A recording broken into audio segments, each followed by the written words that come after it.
जय श्री कृष्णा। राधे राधे सभी को। कैसे हैं आप सभी लोग। आज हमारा डे 24वां यानी डे 24। चलिए अपना अपना श्रीमद् भगवत गीता की यथास्वरूप स्टार्ट करते हैं। लेके प्रभु जी का नाम। हरे कृष्णा कृष्णा कृष्णा हरे हरे, हरे राम राम राम हरे हरे। ओम नमो भगवते वासुदेवाय। तो चलिए शुरू करते हैं।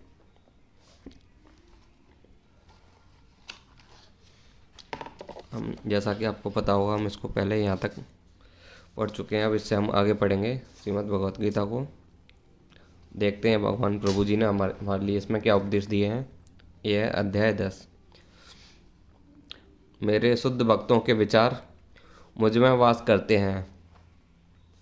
उनके जीवन मेरी सेवा में अर्पित रहते हैं और वे एक दूसरे को ज्ञान प्रदान करते तथा मेरे विषय में बात करते हुए परम संतोष आनंद का अनुभव करते हैं। यहाँ जिस शुद्ध भक्तों के लक्षण का उल्लेख हुआ है, वे निरंतर भगवान के दिव्य प्रेम भक्ति में रम रहते हैं। उनके मन कृष्ण के चरण कमलों से हटते नहीं। वे दिव्य विषयों को ही चर्चा चलाते हैं। इस श्लोक में शुद्ध भक्तों के लक्षण का विशेष रूप से उल्लेख हुआ है। भगवत भक्त परमेश्वर के गुणों तथा उनकी लीलाओं के गान अहर्निश लगे रहते हैं। उनके हृदय तथा आत्माएं निरंतर कृष्ण में निमग्न रहती हैं और वे अन्य भक्तों से भगवान के विषय में बातें करने का आनंद अनुभव करते हैं। भक्ति की प्रारंभिक अवस्था में वे सेवा में ही दिव्य आनंद उठाते हैं और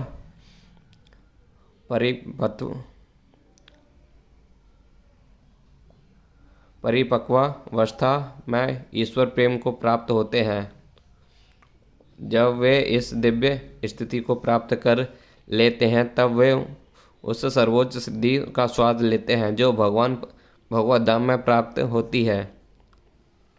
भगवान चैतन्य दिव्य भक्ति की तुलना में जीव के हृदय में बीज बोने से करते हैं। ब्रह्मांड के विभिन्न लोकों में असंख्य जीव विचरण करते रहते हैं। इनमें से कुछ ही भाग्यशाली हो पाता है। यह भक्ति बीज सदृश है। यदि इसे जीव के हृदय में बो दिया जाए, जो जीव हरे कृष्ण मंत्र का श्रवण तथा कीर्तन करता रहे, तो जीव अंकुरित होता है। जिस प्रकार नियमित सींचते रहने से वृक्ष का बीज फलता है, भक्ति रूपी आध्यात्मिक पौधा क्रम से बढ़ता रहता है। जब वह ब्रह्मांड के आवरण को भेदभाव ब्रह्मज्योति में प्रवेश नहीं कर पाता, ब्रह्मज्योति भी यह पौधा तब बढ़ाता जाता है जब तक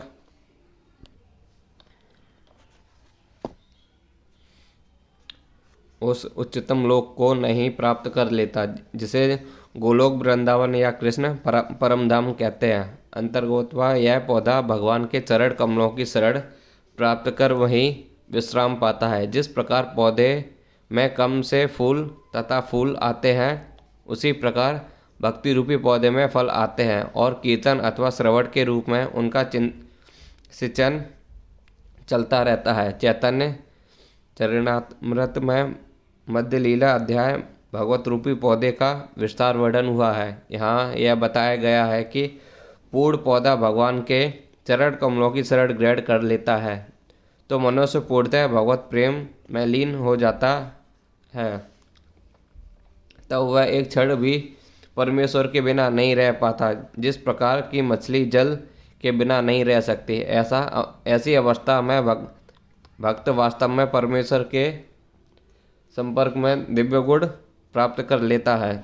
श्रीमद् भगवत में भगवान तथा उनके भक्तों के संबंध के विषय में ऐसी अनेक कथाएं हैं। इसलिए श्रीमद् भगवत भक्तों को अत्यंत प्रिय है। जैसा कि भागवत में ही कहा गया है, श्रीमद् भागवतम पुराणम अम्लम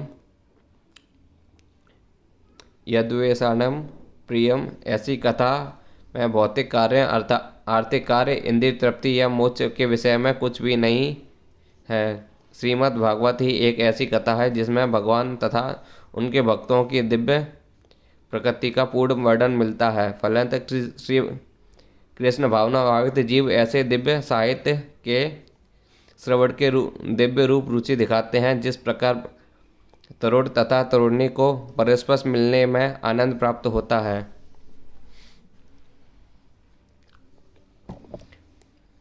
जो प्रेम पूर्वक मेरी सेवा करने में निरंतर लगे रहते हैं, उन्हें मैं ज्ञान प्रदान करता हूँ जिसके द्वारा वे मुझ तक आ सकें।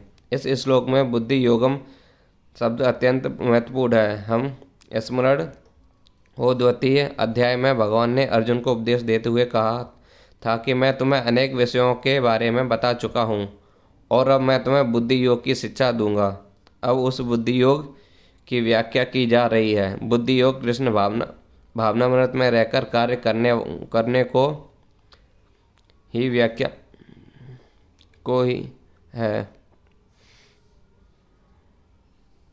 कार्य करने को रहते हैं और यही उत्तम बुद्धि है। बुद्धि का अर्थ है बुद्धि और योग का अर्थ यौगिक गतिविधियां अथवा यौगिक उन्नति। जब कोई भगवत धाम को जाना चाहता है और भक्ति में वह कृष्ण भावनामृत को ग्रहण कर लेता है तो वह उसका यह कार्य बुद्धि योग कहलाता है। दूसरे शब्दों में बुद्धि योग वह विधि है जिससे मनुष्य भवबंधन से छूटना चाहता है। उन्नति करने का चरम लक्ष्य कृष्ण प्राप्ति है। जो लोग इसे नहीं जानते अतः भक्तों तथा प्रमाणिक गुरु की संगति आवश्यक है। मनुष्य को ज्ञात होना चाहिए कि कृष्ण ही लक्ष्य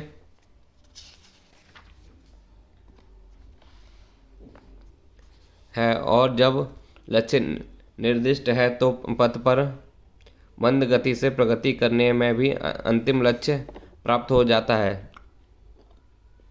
जब मनुष्य लक्ष्य को जानता है किंतु कर्मफल के लिप्त रहता है तो वह कर्मयोगी होता है। यह जानते हुए भी कि लक्ष्य कृष्ण में कोई दूसरा कृष्ण को समझने के मानसिक चिंतन का सहारा लेता है, वह ज्ञान योग में लीन होता है। किंतु जब वह लक्ष्य को जानकर कृष्ण भावनामृत तथा भक्ति में कृष्ण की खोज करता है तो वह भक्ति योग या बुद्धि योगी होता है और वह यही पूर्ण योग है। यह पूर्ण योग ही जीवन की सिद्धावस्था है। जब व्यक्ति प्रमाणिक गुरु के होते हुए भी आध्यात्मिक संग में संबंध रहकर भी प्रगति नहीं कर पाता क्योंकि वह बुद्धिमान नहीं, तो कृष्ण उसके अंतर में उपदेश देते हैं कि जिससे वह सरलता से ही उन तक पहुंच सके। इसके लिए जिस योग्यता की अपेक्षा है वह यह है कि कृष्ण भावनामृत में निरंतर रहकर प्रेम तथा भक्ति के साथ सभी प्रकार की सेवा की जाए। उसे कृष्ण के लिए कुछ ना कुछ कार्य करते रहना चाहिए। किंतु प्रेम पूर्वक यदि भक्त इतना बुद्धिमान नहीं है किंतु आत्म साक्षात्कार के पथ पर प्रगति कर सके, किंतु यदि यह एक निष्ठ रहकर भक्ति कार्यों में रत रहता है तो भगवान उसे अवसर देते हैं वह उन्नति करके अतः अंत में उनके पास पहुंच जाए। मैं उन पर विशेष कृपा करने के हेतु उनके हृदयों में वास करते हुए ज्ञान के प्रकाशमान दीपक के द्वारा अज्ञानंज अंधकार को दूर करता हूँ। जब भगवान चैतन्य बनारस में हरे कृष्ण महामंत्र के कीर्तन का प्रवर्तन कर रहे थे तो हजारों लोग उनका अनुसरण कर रहे थे। तत्कालीन बनारस के अत्यंत प्रभावशाली एवं बुद्धिमान प्रकाश नंदन सरस्वती उनको भावुक कहकर उनका उपहास करते थे। कभी कभी भक्तों की आलोचना दार्शनिक यह सोचकर करते हैं कि भक्तगण अंधकार में है और दार्शनिक दृष्टि से भोले भाले भावुक हैं, किंतु यह तथ्य नहीं। ऐसे अनेक बड़े बड़े विद्वान पुरुष हैं जिन्होंने भक्ति का दर्शन प्रस्तुत किया है। यदि किंतु यदि कोई भक्त उनके इस साहित्य या अपने गुरु का लाभ ना उठाए और यदि वह अपनी भक्ति में एकनिष्ठ रहे तो उसके अंतर से कृष्ण उसकी सहायता करते हैं। अतः कृष्ण भावनामृत में रत एकनिष्ठ भक्त ज्ञान रहित नहीं हो सकता। इसके लिए इतनी ही योग्यता चाहिए कि वह पूर्ण कृष्ण भावनामृत में रहकर भक्ति संपन्न करता रहे। आधुनिक दार्शनिक का विचार है कि बिना विवेक की शुद्धि ज्ञान प्राप्त नहीं किया जा सकता। उनके लिए भगवान का उत्तर है, जो लोग शुद्ध भक्त में रत हैं भले ही वे पर्याप्त शिक्षित ना हो तथा वैदिक नियमों का पूर्णतः अवगत ना हो, किंतु भगवान उनकी सहायता करते ही है। जैसा कि इस श्लोक में बताया गया है, भगवान अर्जुन को बताते हैं कि मात्र चिंतन से परम सत्य भगवान को समझ पाना असंभव है, क्योंकि भगवान इतने महान हैं कि कोरे मानसिक प्रयास से उन्हें ना तो जाना जा सकता है ना ही प्राप्त किया जा सकता है। भले ही कोई लाखों वर्षों तक चिंतन करता रहे, किंतु यदि भक्ति नहीं करता, यदि वह परम सत्य का प्रेमी नहीं है, तो कभी भी कृष्ण या परम सत्य समझ नहीं आएगा। परम सत्य कृष्ण केवल भक्ति से प्रसन्न होते हैं और अपनी अचिंत शक्ति से वे शुद्ध भक्त के हृदय में स्वयं प्रकट हो सकते हैं। शुद्ध भक्त के हृदय में कृष्ण निरंतर रहते हैं और कृष्ण की उपस्थिति में सूर्य के समान है, जिसके द्वारा अज्ञान का अंधकार तुरंत दूर हो जाता है। शुद्ध भक्त पर भगवान की यही विशेष कृपा है। करोड़ों जन्मों के भौतिक संघर्ष के कलमश के कारण मनुष्य का हृदय भौतिकता के मूल दूती से आच्छादित हो जाता है, किंतु जब मनुष्य भक्ति में लगता है तो वह निरंतर हरे कृष्ण का जप करता है, तो वह मल तुरंत दूर हो जाता है और शुद्ध ज्ञान प्राप्त होता है। परम लक्ष्य विष्णु को इसी जप तथा भक्ति से प्राप्त किया जा सकता है, अन्य किसी प्रकार मनोधर्म या तर्क द्वारा नहीं। शुद्ध भक्त जीवन की भौतिक आवश्यकताओं के चिंता नहीं करता। वे ना तो उसे कोई चिंता करेगा आवश्यकता है कि क्योंकि हृदय में अंधकार हट जाने पर भक्त प्रेम भक्ति से प्रसन्न होकर भगवान स्वतः सब कुछ प्रदान करते हैं। वही भगवत गीता का उपदेश सार है। भगवत गीता के अध्याय से मनुष्य भगवान के शरणगत होकर शुद्धि भक्ति में लग जाता है। जैसा कि भगवान अपने ऊपर भार ले लेते हैं, मनुष्य सारे भौतिक प्रयासों से मुक्त हो जाता है।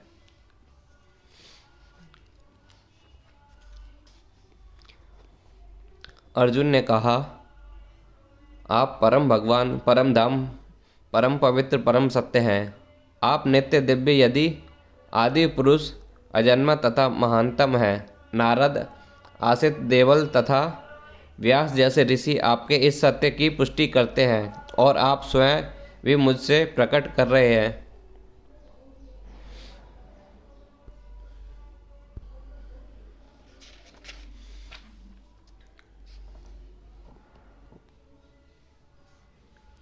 इस श्लोक में भगवान आधुनिक दार्शनिक का अवसर प्रदान करते हैं, क्योंकि यहाँ स्पष्ट है कि परमेश्वर जीवात्मा में भिन्न है। इस अध्याय के 4 महत्वपूर्ण श्लोकों को सुनकर अर्जुन की सारी शंकाएं जाती रही हैं और उनसे कृष्ण को भगवान स्वीकार कर लिया है। उसने तुरंत ही उद्घोष किया, आप परम ब्रह्म हैं। इसके पूर्ण कृष्ण कह चुके हैं कि वे प्रत्येक वस्तु, प्रत्येक प्राणी के आदि कारण हैं। प्रत्येक देवता तथा प्रत्येक मनुष्य उन पर आश्रित है। वे अज्ञानवश अपने को भगवान से परम स्वतंत्र मानते हैं। ऐसा अज्ञान भक्ति करने से पूरी तरह मिट जाता है। भगवान ने पिछले श्लोक में इसकी पूरी व्याख्या की है। जब वो अब भगवत कृपा से अर्जुन उन्हें परम सत्य रूप में स्वीकार कर रहा है, जो वैदिक आदेशों का सर्वथा अनुरूप है। ऐसा नहीं है कि परम सखा होने के कारण अर्जुन कृष्ण की चाटुकारी करते हैं हुए उन्हें परम सत्य भगवान का कह रहा है। इन दो श्लोकों में अर्जुन भी कहता है कि उनकी पुष्टि वैदिक सत्य द्वारा होती है। वे वैदिक आदेश इसकी पुष्टि करते हैं। जो कोई परमेश्वर की भक्ति करता है वही उन्हें समझ सकता है, अन्य कोई नहीं। इस श्लोक में अर्जुन द्वारा कहे शब्द वैदिक आदेश द्वारा पुष्ट होते हैं।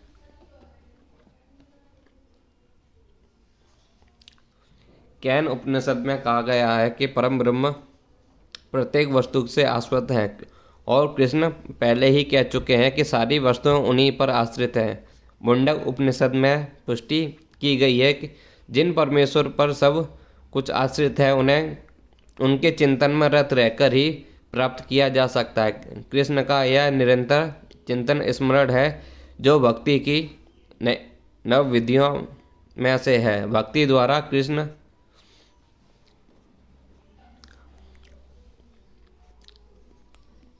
भक्ति के द्वारा ही मनुष्य कृष्ण की स्थिति को समझ सकता है और इस भौतिक देह से छुटकारा पा सकता है। वेदों में परमेश्वर को परम पवित्र माना गया है। जो भक्ति कृष्ण के परम पवित्र मानता है वह समस्त पाप कर्मों से शुद्ध भक्त हो जाता है। भगवान के शरण में गए बिना पाप कर्मों से शुद्धि नहीं हो पाती। अर्जुन द्वारा कृष्ण को परम पवित्र मानना देव समस्त है। इसकी पुष्टि नारद आदि ऋषियों द्वारा की गई है। कृष्ण भगवान है और मनुष्य को चाहिए कि वह निरंतर उनका ध्यान करते हुए उनके दिव्य संबंध स्थापित करे। वे परम अस्तित्व हैं। वे समस्त शारीरिक आवश्यकताओं तथा जन्म मरण से मुक्ति है। इसकी पुष्टि अर्जुन ही नहीं अपितु सारे वेद पुराण तथा इतिहास ग्रंथ करते हैं। सारे वैदिक साहित्य में कृष्ण का ऐसा वर्णन वेद मिलता है जो और भगवान स्वयं ही चौथे अध्याय में कहते हैं, यद्यपि मैं अजन्मा हूँ किंतु धर्म की स्थापना के लिए इस पृथ्वी पर प्रकट होता हूँ। वे परम पुरुष हैं जिनका कोई कारण नहीं, क्योंकि वे समस्त कारणों के कारण हैं और सब कुछ उन्हीं से उद्भूत है। ऐसा पूर्ण ज्ञान केवल भगवत कृपा से प्राप्त होता है। यहाँ पर अर्जुन कृष्ण की कृपा से ही अपने विचार व्यक्त करता है। यदि हम भगवत गीता को समझना चाहते हैं तो हमें इन दोनों श्लोकों की कथाओं को स्वीकार करना होगा। यह परम प्रणाली कहलाती है। अर्जुन गुरु परंपरा को मानना परंपरा प्रणाली के बिना भगवत गीता को नहीं समझा जा सकता। यह तथाकथित विद्यालय शिक्षा द्वारा संभव नहीं। दुर्भाग्यवश जिन्हें अपनी उच्च शिक्षा का घमंड है वे वैदिक साहित्य के इतने प्रमाणों के होते हुए भी अपने इस दुराग्रह पर अड़े रहते हैं। कृष्ण एक सामान्य व्यक्ति है।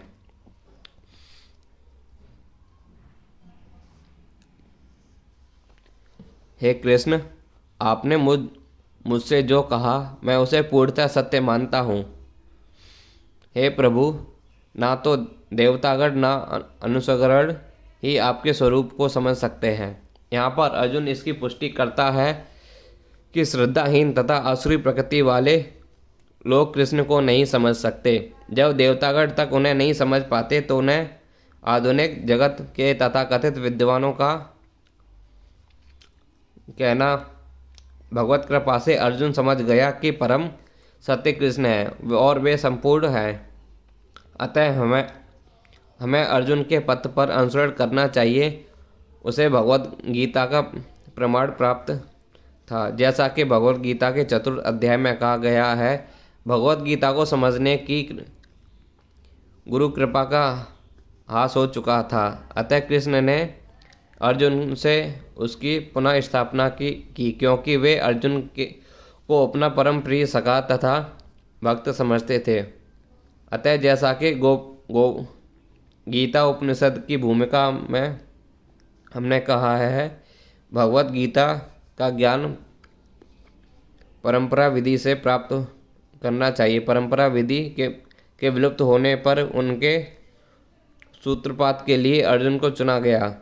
हमें चाहिए कि अर्जुन का हम अनुसरण करें, जिसने कृष्ण की सारी बातें जान ली, तथा हम भी भगवत गीता के सार को समझ सकेंगे और तभी कृष्ण को भगवान रूप में जान सकेंगे। हे परम पुरुष, हे सबके उद्गम है, हे समस्त प्राणियों के स्वामी, हे देवों के देव हैं, ब्रह्मांड के प्रभु, निसंदेह एकमात्र आप ही अपने को अपनी अतरंगा शक्ति से जानने वाले हैं। परमेश्वर कृष्ण को वे ही जान सकते हैं जो अर्जुन तथा उनके अनुयायियों की भांति भक्ति करने के माध्यम से भगवान के संपर्क में रहते हैं। आसुरी या नास्तिक प्रकृति वाले लोग कृष्ण को नहीं जान सकते। ऐसा मनोधर्म जो भगवान से दूर ले जाए परम पातक है, जो कृष्ण को नहीं जानता उसे भगवत गीता की टीका करने का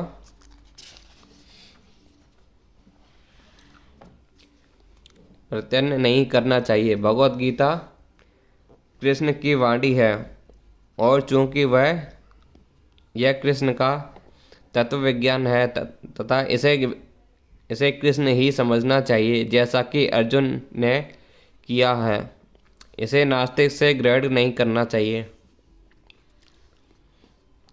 परम सत्य का अनुभव 3 प्रकार से किया जाता है: निराकार ब्रह्म, अंतर्यामी परमात्मा तथा भगवान। अतः परम सत्य के ज्ञान की अंतिम अवस्था भगवान है। हो सकता है कि सामान्य व्यक्ति अथवा ऐसा मुक्त पुरुष भी जिससे निराकार ब्रह्म अथवा अंतर्यामी परमात्मा का साक्षात्कार किया है, भगवान को ना समझ पाए। अतः ऐसे व्यक्तियों को चाहिए कि वे भगवान को भगवत गीता के श्लोकों से जानने का प्रयास करें, जिन्हें स्वयं कृष्ण ने कहा है। कभी कभी निर्वेशवादी कृष्ण को भगवान के रूप में या उनकी प्रामाणिकता को स्वीकार करते हुए, किंतु अनेक मुक्त पुरुष कृष्ण को पुरुषोत्तम रूप में नहीं समझ पाते। इसलिए अर्जुन उन्हें पुरुषोत्तम कहकर संबोधित करता है। इसके अतिरिक्त इतने पर भी कुछ लोग यह नहीं समझ पाते कि कृष्ण समस्त जीवों के जनक हैं। इसलिए अर्जुन उन्हें भूत भावन कहकर संबोधित करता है। यदि कोई उन्हें भूत भावन रूप से समझ लेता है तो भी वह उन्हें परम नियता के रूप में नहीं जान पाता।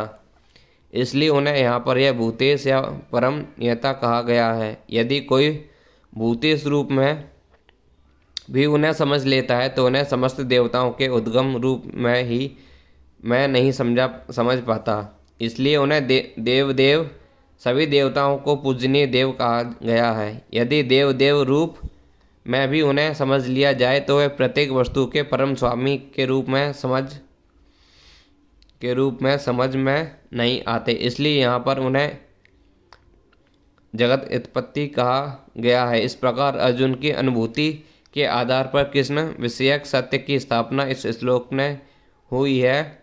हमें चाहिए कि कृष्ण को यथास्वरूप समझने के लिए हम अर्जुन को पद चिन्हों का अनुसरण करें। कृपा करके विस्तार पूर्वक मुझे अपने उन देवी ऐश्वर्यों को बताइए जिनके द्वारा आप इस समस्त लोकों में व्याप्त हैं। इस श्लोक में ऐसा लगता है कि अर्जुन भगवान संबंधी अपने ज्ञान से पहले से संतुष्ट है। कृष्ण कृपा से अर्जुन व्यक्तिगत अनुभव, बुद्धि तथा ज्ञान और मनुष्य को इन साधनों से जो कुछ भी प्राप्त हो सकता है उस सब प्राप्त है तथा उनसे कृष्ण को भगवान के रूप में समझ रखा है। उसे किसी प्रकार से संयम नहीं तो भी वह कृष्ण से अपनी सर्वव्यापकता की व्याख्या करने के लिए अनुरोध करता है। सामान्य जन तथा विशेष रूप से निर्विशेषवादी भगवान की सर्वव्यापकता के विषय में अधिक विचारशील रहते हैं। अतः अर्जुन श्री कृष्ण से पूछता है कि वे अपने विभिन्न शक्तियों के द्वारा किस प्रकार सर्वव्यापी रूप में विद्वान रहते हैं।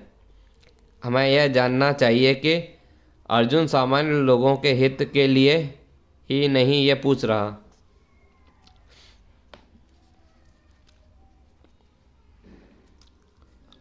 हे कृष्ण, हे परम योगी, मैं किस प्रकार आपका निरंतर चिंतन करूं और आपको कैसे जानूं। हे भगवान, आपका स्मरण किन किन रूपों में किया जाए। जैसा कि पिछले अध्याय में कहा जा चुका है कि भगवान अपनी योग माया से आच्छादित रहते हैं। केवल शरणगत भक्त जन ही उन्हें देख सकते हैं। जब अर्जुन को विश्वास हो चुका है कि उनके मित्र कृष्ण भगवान हैं, किंतु वह उस सम्मान विधि को जानना चाहता है जिसके द्वारा वे सर्वधारण लोग भी उन्हें सर्वव्यापी रूप में समझ सकें। असुरों तथा नास्तिकों सहित सामान्य जनों कृष्ण को नहीं जान पाते, क्योंकि भगवान अपनी योग माया शक्ति से आच्छादित रहते हैं। दूसरी बात यह है कि ये प्रश्न जनसामान्य के लाभ हेतु पूछे जा रहे हैं। उच्च कोटि का भक्त केवल अपने ही ज्ञान के प्रति चिंतन नहीं रहता, अपितु सारी मानव जाति के ज्ञान के लिए भी रहता है। अतः अर्जुन वैष्णव या भक्त होने के कारण अपने दयालु भाव को सामान्य जनों के लिए भगवान के सर्वव्यापक रूप में ज्ञान का द्वार खोल रहा है। वह कृष्ण को जानबूझकर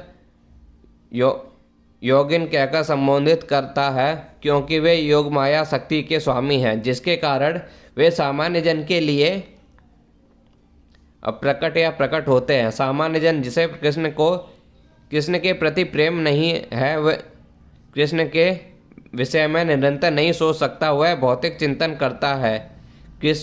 अर्जुन इस संसार में भौतिकवादी लोगों की चिंतन प्रवृत्ति के विषय में विचार कर रहा है। केसु केसु च भावेशु शब्द भौतिक प्रकृति के लिए प्रवृत्त है। भाव का अर्थ है भौतिक वस्तु। चूँकि भौतिकवादी लोग कृष्ण के आध्यात्मिक स्वरूप को नहीं समझ सकते, अतः उन्हें भौतिक वस्तुओं पर चिंतन एकाग्र करने की तथा यह देखने का प्रयास करने में सलाह दी जाती है कि कृष्ण भौतिक रूपों में किस प्रकार प्रकट होते हैं।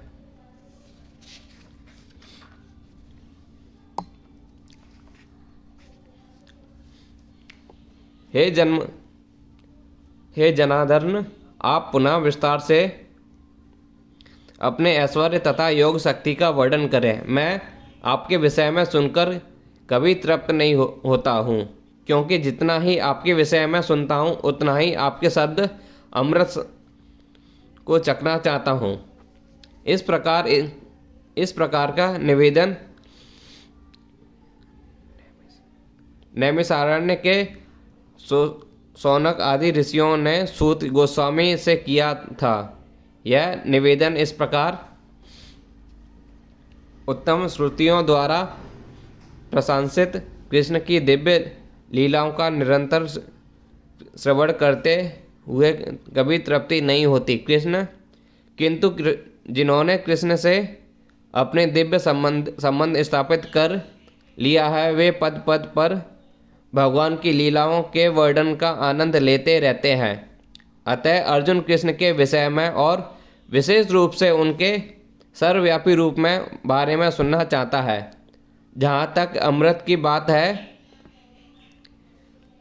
कृष्ण संबंधी कोई भी आखान्य अमृत तुल्य है और इस अमृत की अनुभूति व्यवहार से ही की जा सकती है। आधुनिक कहानियों, कथाएं तथा इतिहासकार कृष्ण की दिव्य लीलाओं से इसलिए भिन्न है क्योंकि इन सारी कहानियाँ को सुनने से मन भर जाता है, किंतु कृष्ण के विषय में सुनने से कभी थकान नहीं आती है। यही कारण है कि सारे विश्व का इतिहास भगवान के अवतारों की लीलाएं हैं।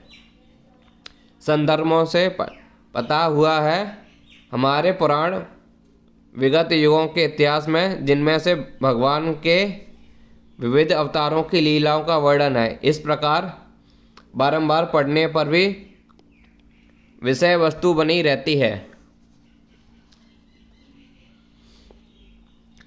श्री भगवान ने कहा, हाँ, अब मैं तुमसे अपनी मुख्य व्यवयुक्त रूपों का वर्णन करूँगा, क्योंकि हे अर्जुन, मेरा ऐश्वर्य असीम है। कृष्ण की महानता तथा उनके ऐश्वर्य को समझ पाना संभव नहीं। जीव की इंद्रिय सीमित ही है, अतः उनके कृष्ण के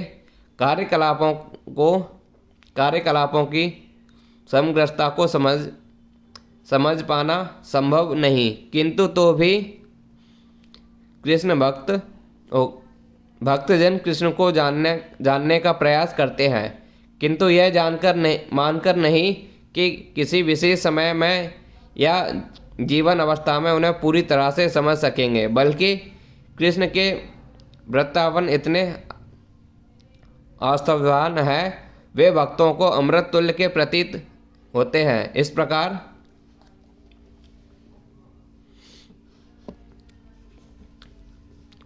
भगवतगण उनका आनंद उठाते हैं। भगवान के ऐश्वर्यों तथा उनकी विधियों शक्तियों की चर्चा चलाने में शुद्ध भक्तों का दिव्य आनंद मिलता है। अतः वे उनको सुनते रहना और उनकी चर्चा चलाते रहना चाहते हैं। कृष्ण जानते हैं कि जीव उनके ऐश्वर्य के विस्तार को नहीं समझ सकते, फलंतु वे अपने विभिन्न शक्तियों के प्रमुख स्वरूपों को ही वर्णन करने के लिए राजी होते हैं। प्राधान्यता शब्द अत्यंत महत्वपूर्ण है, क्योंकि हम भगवान के प्रमुख विस्तार को ही समझ पाते हैं, जबकि उनके स्वरूप अनंत हैं। इन सब को समझ पाना संभव नहीं।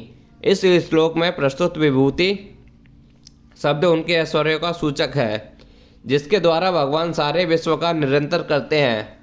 अमर कोश में विभूति का अर्थ विलक्षण ऐश्वर्य है। निर्वेशवादी या सर्वेशवादी ना तो भगवान को विलक्षण ऐश्वर्य को समझ पाता है, ना उनकी देवी शक्तियों का स्वरूपों को। भौतिक जगत में तथा वैकुंठ लोक में उनकी शक्तियाँ अनेक रूपों में फैली हुई हैं। अब कृष्ण उनके रूपों को बताने जा रहे हैं। जो सामान्य व्यक्ति प्रत्यक्ष रूप में देख सकता है, इस प्रकार उनकी रंग बिरंगनी शक्ति का आंशिक वर्णन किया गया है। हे अर्जुन, मैं समस्त जीवों के हृदय में स्थिर परमात्मा हूँ। मैं ही समस्त जीवों का आदि, मध्य तथा अंत हूँ। इस श्लोक में अर्जुन को गुणावेश कहकर संबोधित किया गया है, जिसका अर्थ है कि मैं निद्रा रूपी अंधकार को जीतने वाला हूँ। जो लोग अज्ञान रूपी अंधकार में सोए हुए हैं, उनके लिए यह समझ पाना संभव नहीं कि मैं भगवान हूँ। भगवान किन किन विधियों से इस लोक में तथा वैकुंठ लोक में प्रकट होते हैं। अतः कृष्ण द्वारा अर्जुन के लिए इस प्रकार को संबोधन महत्वपूर्ण है। चूँकि अर्जुन ऐसे अंधकार से ऊपर हैं, अतः भगवान उसके विविध ऐश्वर्य को बताने के लिए तैयार हो जाते हैं। सर्वप्रथम कृष्ण अर्जुन को बताते हैं कि वे अपने मूल विस्तार के कारण समग्र दृष्ट जगत की आत्मा है। भौतिक सृष्टि के पूर्व भगवान अपना मूल विस्तार के द्वारा पुरुष अवतार धारण करते हैं और उन्हीं से सब कुछ आरंभ होता है। अतः वह प्रधान महत्वता की आत्मा है। इस सृष्टि का कारण महत्व नहीं होता। वास्तव में महाविष्णु संपूर्ण भौतिक शक्ति या महत्वता में प्रवेश करते हैं। वे आत्मा हैं, जबकि महाविष्णु इन प्रकृतिभूत ब्रह्मांडों के में प्रवेश करते हैं, तो भी प्रत्येक जीव में पुनः परमात्मा के रूप में प्रकट होते हैं। हमें ज्ञात है कि जीव का शरीर आत्मा के स्फुलिंग की उपस्थिति के कारण विद्यमान रहता है। बिना आध्यात्मिक स्फुलिंग के शरीर विकसित नहीं हो सकता।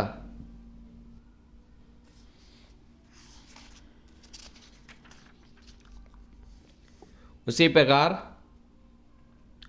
भौतिक जगत का तब तक विकास नहीं होता जब तक परमात्मा कृष्ण का प्रवेश नहीं हो जाता। जैसा कि सुलभ उपनिषद में कहा गया है, नारायण परमात्मा रूप में भगवान समस्त प्रकटभूत ब्रह्मांडों में विद्यमान है। श्री भगवत में 3 पुरुष अवतार का वर्णन हुआ है।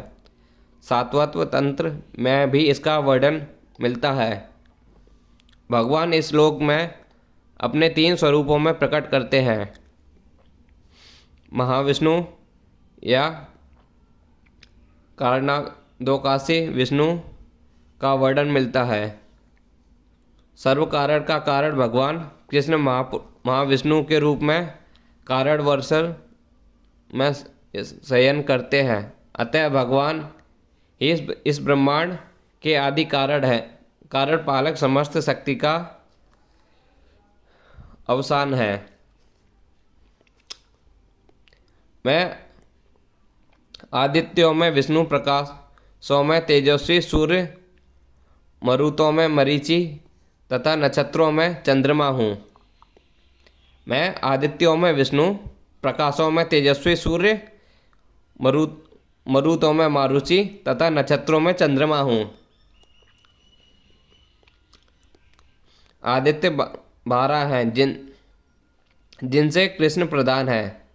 आकाश में टिमटिमाते ज्योति पुंजों में सूर्य मुख्य है, और ब्रह्म संहिता में तो सूर्य को भगवान का तेजस्वी नेत्र कहा गया है।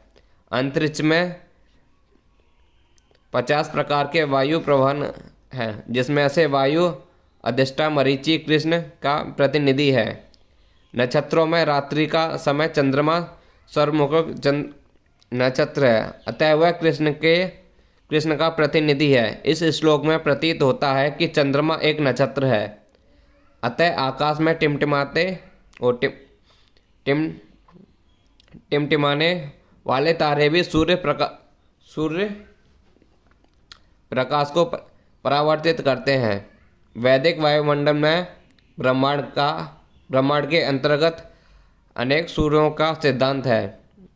सिद्धांतों को स्वीकृति प्राप्त नहीं है। सूर्य एक है और सूर्य के प्रकाश से चंद्रमा प्रकाशित है तथा अन्य नक्षत्र भी। चूँकि भगवत गीता में सूचित होता है कि चंद्रमा एक नक्षत्र है, अतः टिमटिमाते तारे सूर्य न होकर चंद्रमा के सदृश है।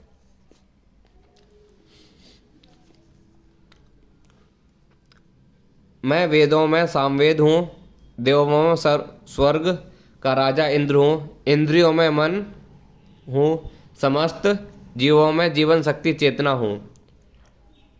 पदार्थ तथा जीवन में यह अंतर है, पदार्थ जीवों का समान चेतना नहीं होती, अतः यह चेतना परम तथा शाश्वत है। पदार्थों के संयोग से चेतना उत्पन्न नहीं की जा सकती। मैं समस्त रुद्रों में शिव हूँ तथा राक्षसों में संपत्ति का देवता कुबेर हूँ। असुरों में अग्नि हूँ और समस्त पर्वतों में मेरु हूँ। 11वां रुद्रों में शंकर या शिव प्रमुख हैं। वे भगवान के अवतार हैं जिन पर ब्रह्मांड के तमोगुण का भार है तथा यक्षों तथा राक्षसों के नायक कुबेर हैं, जो देवताओं के कोषाध्यक्ष तथा भगवान के प्रतिनिधि हैं। मेरु पर्वत अपनी समृद्ध प्रकृति संपदा के लिए विख्यात है।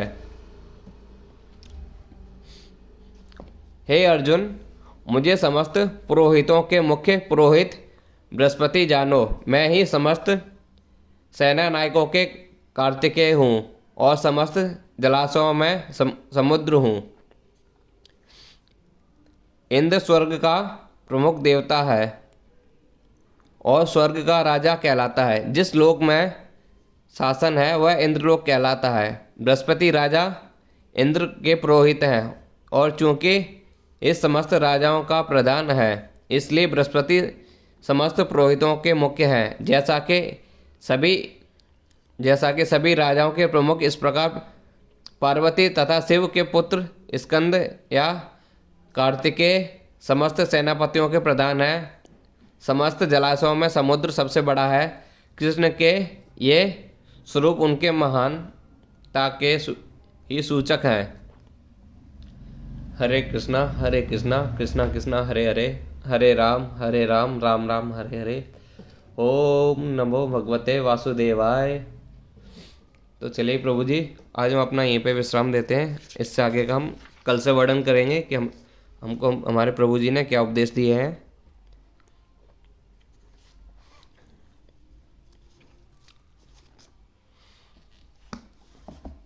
तो चलिए मिलते हैं कल आपको इसी समय पे।